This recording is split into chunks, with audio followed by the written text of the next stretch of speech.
Hello, welcome back to day 24.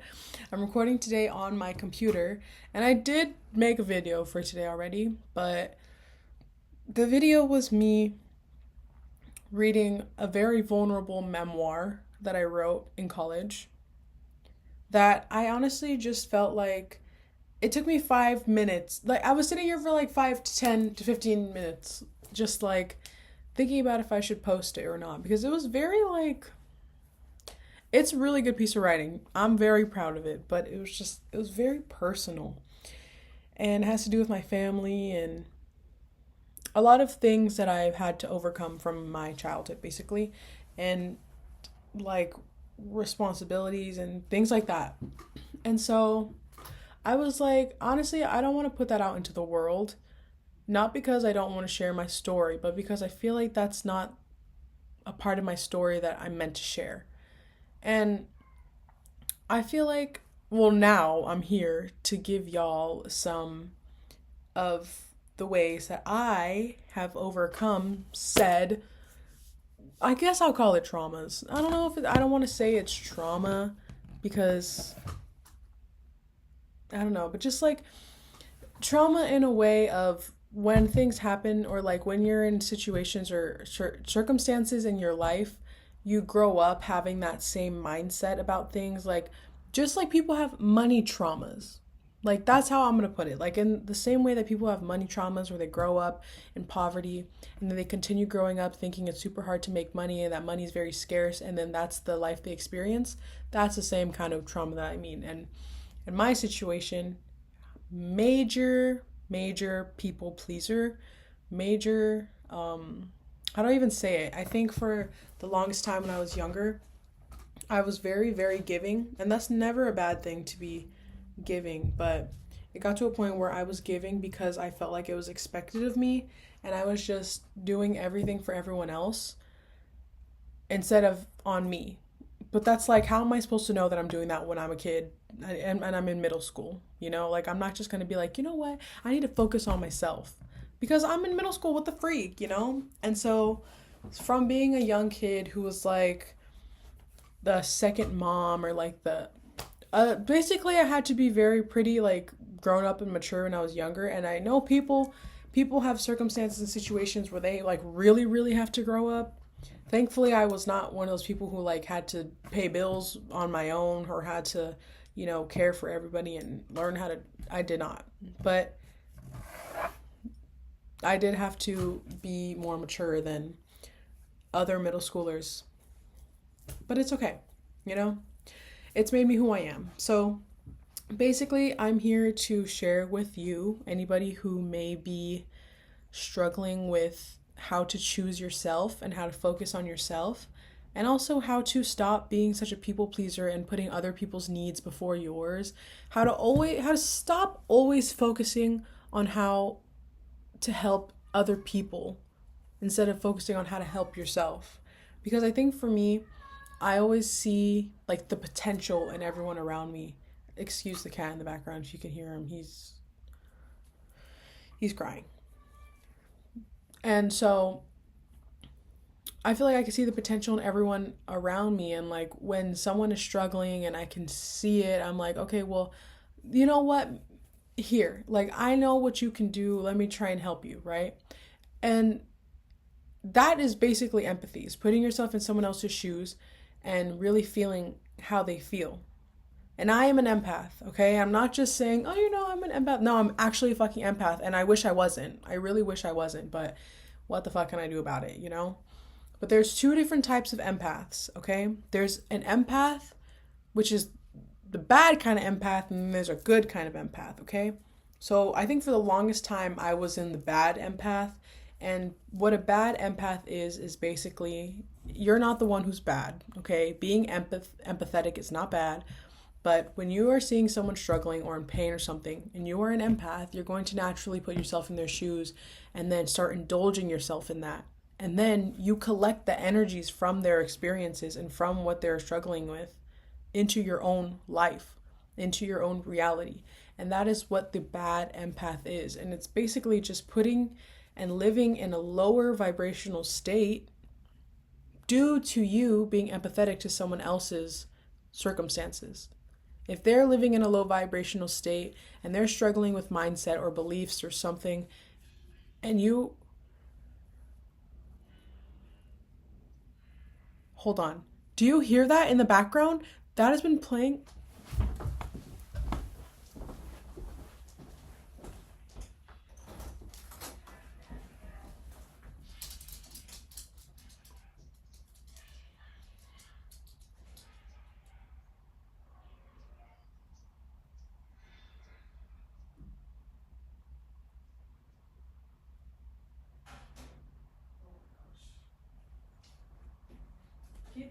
Kitties.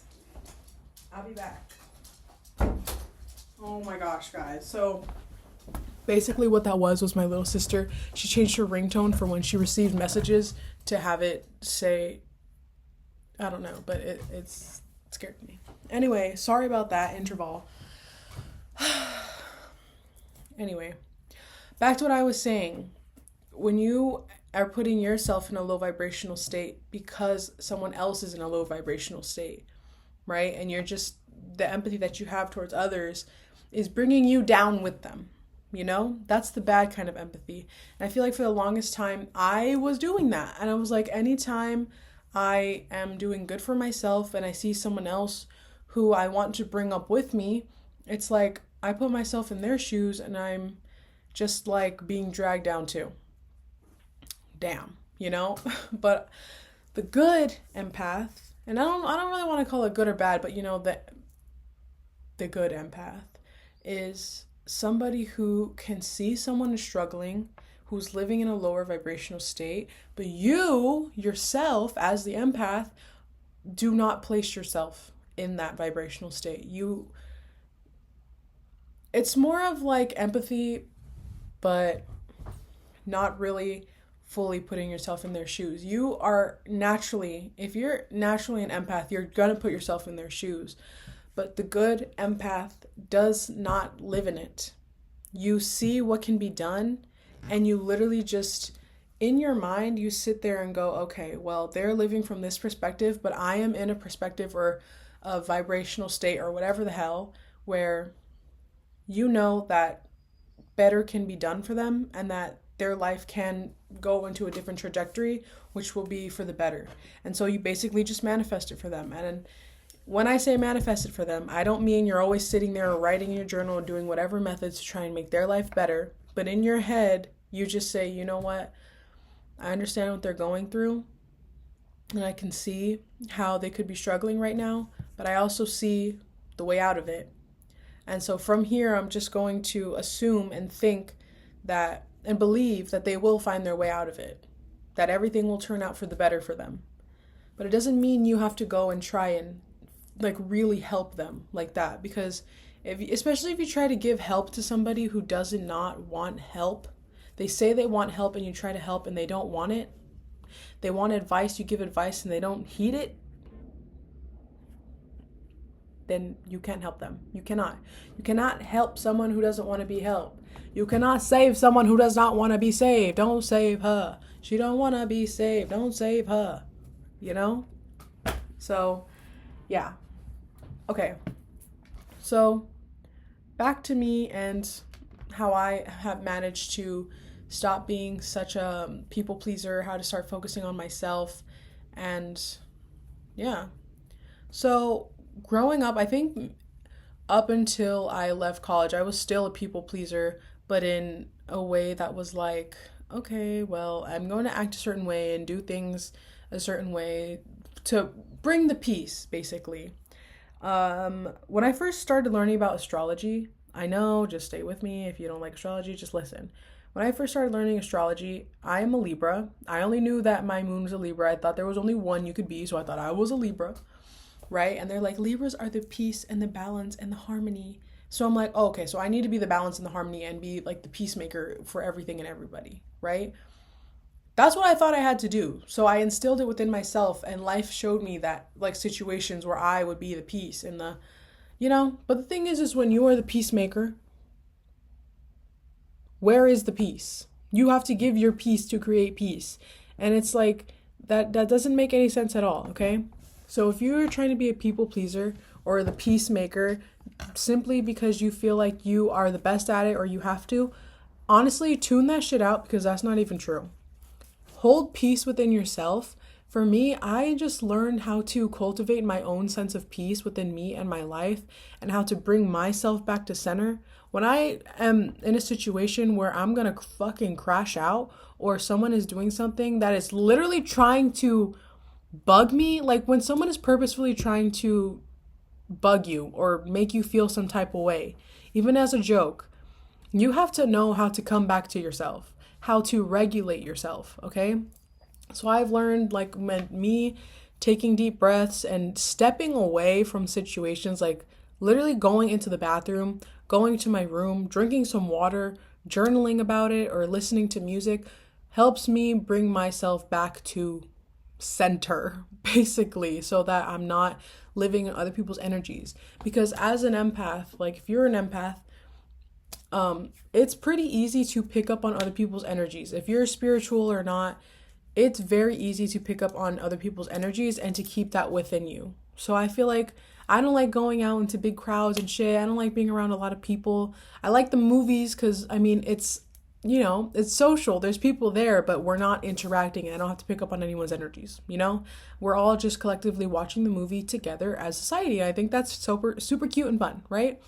But like going to state fairs, it's fun, but you'll go and the people you're around, at least for me, I'll feel like I can get irritated really easily, and I start feeling all these different types of feelings and overanalyzing everything, and I'm super in my head, and it's just like, oh my God, you know?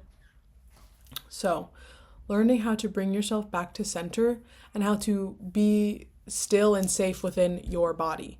Because there's a difference between living within your head and living within your body, okay? And when you live in your head, you're constantly thinking about the what ifs, the ands, and it can cause you to be very anxious and worrisome and fearful. But when you're living in your body, you're more of feeling. You're very more connected to your intuition, to your feelings, and to everything around you, your senses, and that is what it should be, you know? Like, I'd like to think back to the caveman times where we're like, okay, they weren't really living in their heads. They're mostly living through instinct, which is through your senses, right? And so they had to be careful because of predators and if they wanted to hunt and because of dangers and things like that, they had to be very aware. So they didn't live in their head as much as they were in their body. Because when you're in your body, you're connected to your senses and your intuition, which is feeling. So yeah, you know? And so, sorry, I got the Bible verse notification on my phone and I want to read it for you. It says, it's from Luke 1:35. I don't know what that means, but I just like to see the little quotes it brings me. So it says, the angel answered her, the Holy Spirit will come on you, and the power of the Most High will overshadow you. Therefore, also the Holy One who is born from you will be called the Son of God. I like the ones where it's like, where it's basically an affirmation. This one is just a part of the story, I think. But, yeah. So, when it comes to being an empath, come back to center. Come back to yourself. Because as an empath, you're going to be living in other people's worlds. That is literally, like, there's no doubt about it. If you are feeling empathy for someone, you are stepping into their world and into their reality. So learn how to step the fuck back out and to step back into your own being and your own reality. Because let's go back to the money trauma, for example. I feel like for me, I have certain beliefs about money, which is money is not hard to make. Money is so easy to have, and money means nothing, okay? Money is just a bunch of fucking numbers. Truly, there's no backing behind it. So money is really never something to worry about. Nothing is ever too expensive for me. Money is just fucking everywhere. It's a currency. It flows. And I never have to worry about money, okay? But when I'm surrounded by people, or if I hang around people too long and they start talking about money, and they start talking about their money fears and their money beliefs and their limiting beliefs about money, and they're like, oh, this is so expensive. Like, I wish I had this. I wish I could afford it. Things are getting so expensive nowadays. I have to actually tune it out and repeat in my head, that's not true. I don't claim that. Like, no, money's super easy to make. Money is super easy to make. There's nothing too expensive for me. Because if I'm trying to be a billionaire for real, why would I sit here and start thinking that money is hard to make? How am I ever gonna be a billionaire if I think that things are too expensive for me? So that's just an example of coming back to yourself and stepping away when you have no business being there, or when they have no business being around you. If they aren't going to leave, remove yourself. Now, when it comes to being a people pleaser, we have to find out, where does being a people pleaser stem from? Okay? For me, it stemmed from, like I said, about being the peacemaker, maybe wanting to hold peace, wanting to make sure that everything was harmonic, that everyone was happy and feeling right, because when everyone feels good and happy, I feel good and happy, But the thing is you have to understand that you can never base your emotions and your feelings and anything externally.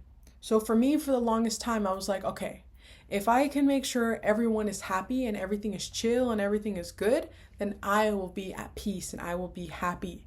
If everyone else around me is happy, I will be happy. And so then you put yourself in situations where you have to make sure everyone's happy. You have to deal with the problems that you have no fucking business dealing with. And you're not even really happy at the end of the day. When everyone is happy, you're like, oh, I'm happy too, but I'm also fucking drained because I'm over here trying to make sure everyone else is happy when I should just be focusing on myself. Hi, Charlie. And so what I would do for that, or what I did for that, was to really keep reminding myself and telling myself, like, we're firstly going through the situations where I would do that, or finding myself in a situation where this was happening again, and reaffirming to myself and having an understanding with myself that I am not the problem solver for everybody. I am not everybody's fucking therapist. I am not everyone's problem solver. I don't have all the answers for your life. I am living my own life, and I am in charge of my own peace and my own happiness. So if I am in charge of my own peace and my own happiness, why would I have to be in charge of everyone else's? Why? If I can manage my own peace and happiness, everyone around me can manage their own peace and happiness too. I am not putting responsibilities upon myself when there's no need to. And I started understanding this by first putting it into practice, which was, okay, first of all, I don't really know anything but trying to help solve everyone else's problems, okay? That's why I'm a fucking instigator. That's literally why I'm an instigator, because I'm trying to make sure everything's peaceful. Charlie! Oh my gosh. And so, put it into practice by firstly, instead of jumping in and trying to smooth things over for everybody, I just let it play out without saying anything to see what would happen. And guess what? Every time it would solve itself. So there was no need to be putting myself in the middle of it and in the forefront of it all for everyone else,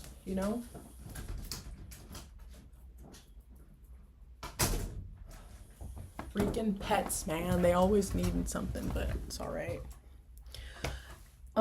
So yeah. And then, especially, I feel like I was mostly a people pleaser with my family, which then trickled into me being a people pleaser for everybody.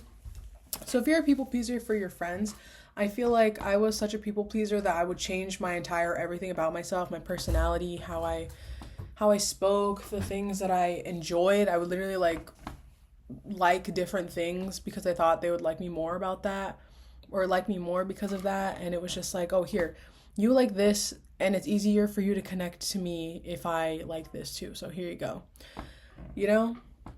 And it's like, first of all, if I had to think of it in a different way, I had to change my mindset about this. And it was like, okay, if I had a friend, or if I was making a friend and they tried to be exactly like me and like the things that I like, and I could feel that they were kind of putting up a persona so that I would like them better, I feel like I wouldn't really like them, because I'm not being friends with you because I want you to be someone easy to like. Stop trying to be easy to like. Stop trying to be easily liked. Stop trying to make everything so easy for everyone else. Fuck everybody else. Honestly, fuck everybody else. That's how you have to think. Like, honestly, it's not your job, and you have to understand it is never and has never been your job to control everything. Because I feel like being a people pleaser and an empath, you always want to be in control of something, because it's easier to know how things are going to turn out and for things to turn out how you want them to when you're in control. At least that's what you think. But in reality, as long as you're in control of your own self, everything else will play out exactly as it needs to play out. But when you're trying to control everything that you cannot control, which is other people, situations, actions that are not your own, you might just end up fucking everything up. So, control how you respond. Control what you do, how you navigate the situation or the circumstances, and everything else will fall into place. Because honestly, when you put yourself at the center of your universe, everything aligns. Everything aligns. The people who don't need to be in your life anymore will fall out from your life. Okay? And you won't have to deal with it anymore. But you don't need to control anything. And that's what I've had a hard time, which is to literally surrender to life itself and to just focus on me. Because I know for the longest time it's like, okay, well, you don't really know how to focus on you, so you try and fill your time focusing on how you can help other people and how you can like feel useful and helpful. Because I think I used to put I know I used to put a lot of my self-worth in how helpful I was and how useful I was. Like, if I'm not being useful, or if I can't be of help to somebody or of service to somebody, then I'm not doing anything productive, or I'm not being like a valuable person, which is bullshit. Absolute bull crap, stupid fucking shit. That's a bullshit, okay? You are perfectly valuable and perfectly perfect exactly as you are, okay? You are not valuable, you are not productive, and you are not whatever you think you are just because you're helpful, or just because you're useful, or just because you're being of service to anybody. You are naturally valuable. You are naturally perfect and more than enough, just the way that you are. You know, you never have to give of yourself to be worthy in anyone's eyes. As long as you are worthy in your own eyes, that is all that matters, because what you believe about yourself, others believe about you. Okay? And if they believe anything different from what you believe, it's because they can see that you believe in yourself and that you love yourself, and they hate it because they don't feel the same way about themselves. Because I have never seen a baddie out in public and been like, oh, I hate her. She thinks she's too much. She's doing too much. No. If I see a baddie out in public, I'm like, damn, girl. Like, okay, because I want some of that energy too. Okay? Alchemize. People, alchemize. Anyways. Yeah. I think that's kind of it. If y'all have any questions or anything, let me know. Because I think half of my life has been working through, has been really healing. But healing is a never-ending journey. You're always going to heal. You're always going to do self-work, but it shouldn't be the focus of your life. But I feel like the past 2 years have been really me focusing a lot on my shadow work and inner work. I'll say inner work, which is like going through childhood wounds and freaking limiting beliefs and everyone else's beliefs and systems that have been placed upon me that I need to remove to get back to who I am. And yeah, y'all. And I am ready. I am ready for everything that God has for me. More of the abundance, an abundance of the abundance, the overabundance that I have in my life. That is God wants to give me, that the universe wants to give me, that my ancestors want to give me. You know, I'm ready. I'm ready for all my blessings I've been praying and manifesting for. Because also, one more note, there is never any separation between you and your desires. Okay? There's never any separation between you and whatever you believe in. So that can go for good and bad, which is if you believe that you're a horrible person and that your life is meaningless, you're never separated from that reality. So if you think your life is meaningless, life's going to show you that your life is meaningless, but you have to come back to your truth. If you want that to be your truth, okay, this is about to be a little bit of a long video, but here. The way that the world works is that the blessing it is of life is that you can choose everything in your life. You get to choose everything in your life, okay? So what you believe in, you will be receiving. Ooh, that was a good one. What you believe in, you will be receiving. So if you believe that nothing's ever going good for you, you will receive experiences and things where nothing's ever working out for you.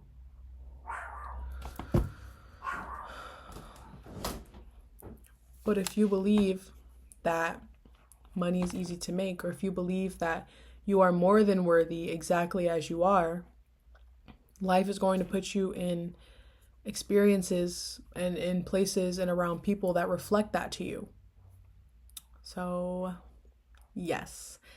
Be careful what you think about and really focus on what you want, okay? If this circumstance, I feel like lately a little bit I've been letting my circumstances dictate my actions, which is crazy because my circumstances, I don't want to let my circumstances dictate anything. So, yeah. All right. Have faith in your dream. Just know that whatever you want literally wants you more. That's why you want it for a reason.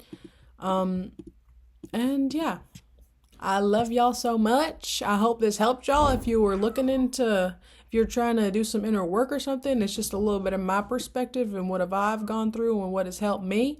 Maybe it can help you too. I would love that. Let me know if it's helped you, and I'll see you in the next one tomorrow. Bye.